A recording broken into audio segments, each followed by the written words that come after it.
जिंदगी अखलाक से गुजरती है, शक्लों से नहीं गुजरती। शक्लो सूरत से नहीं जिंदगी गुजरती, अखलाक से गुजरती है। दो वाक़े ऊपर नीचे हुए। एक खातून मेरे पास आके फूट फूट के रोने लगी। कहा मौलाना मेरा खामिद खरबों पति है, अरबों पति नहीं खरबों पति है, पर जबान इतनी गंदी है कि मुझे उसने जिंदा मार दिया है।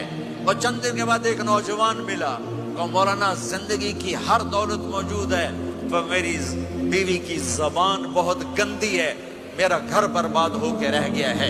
एक जगह औरत की तेजी ने घर को आग लगाई हुई है, एक जगह मर्द की तेजी ने घर को आग लगाई हुई है। घरों की आबादी अच्छे अखलाक से होती है। बड़ों से कहता हूं छोटों से राय लेकर कदम उठाओ। छोटों से कहता हूं माँ बाप की राय को दाखिल करके चलो। अगर दोनों में इख्तिलाफ होता है तो फिर अपने तो माँ बाप से कहता हूं